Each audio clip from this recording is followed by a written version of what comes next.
भारत का कानून अब अंधा कानून नहीं रहा है।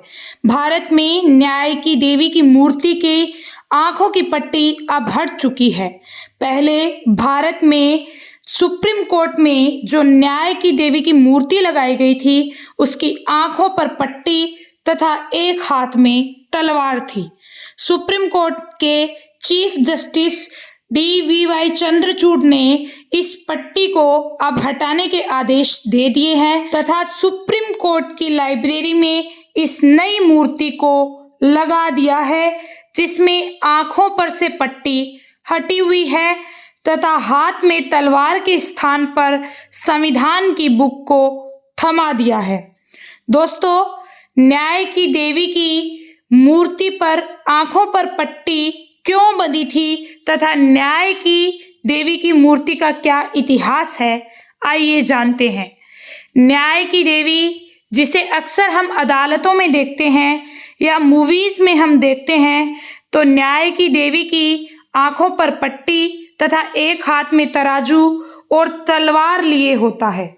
ऐसा इसलिए होता है कि इसका इतिहास ये रहा है कि आंखों पर पट्टी इसलिए बांधी गई थी कि भारत में कानून सब व्यक्तियों के लिए समान है और इसका मतलब ये था कि किसी भी व्यक्ति के साथ बिना किसी ऊंच नीच और भेदभाव के साथ भारत का कानून न्याय करेगा तथा एक हाथ में तलवार का उद्देश्य ये था कि गलत व्यक्ति को कहीं ना कहीं सजा से इसको देखा जाता था। परंतु लोगों ने इसका मतलब ये निकाला कि आपने मूवीज के डायलॉग में सुना होगा कि कानून अंधा होता है, यानी कि एक आम जनता में इस पट्टी का मैसेज था कि भारत का कानून अंधा है।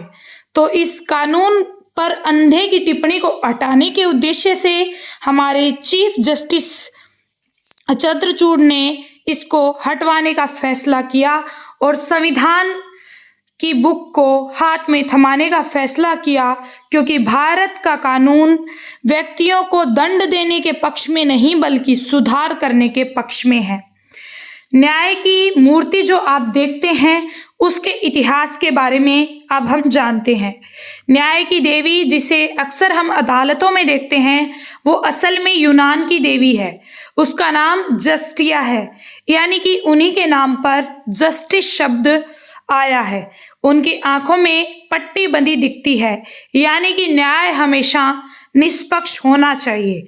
17वीं शताब्दी में एक अंग्रेज अफसर पहली बार इस मूर्ति को भारत में लाए थे और उसके बाद से भारत की अदालतों में ये मूर्ति हमें दिखाई पड़ती है। परंतु अब इसकी पट्टी को हटा दिया है, यानी कि भारत का कानून अब अंधा नहीं है तथा एक हाथ में जहां तलवार थी, उसे संविधान की किताब के आधार पर रिप्लेस कर दिया है, यानी कि संविधान के आधार पर कानून आंखों से देखकर न्याय करेगा, ऐसी अवधारणा को सामने लाया है। क्योंकि लोगों के बीच इस आंखों पर बंधी हुई न्याय की देवी की मूर्ति से मैसेज जाता था कि भारत का कानून अंधा है। इसलिए अंग्रेजों के काल से चली आ रही व्यवस्था को बदलने का प्रयास हमारे सुप्रीम कोर्ट ने किया है।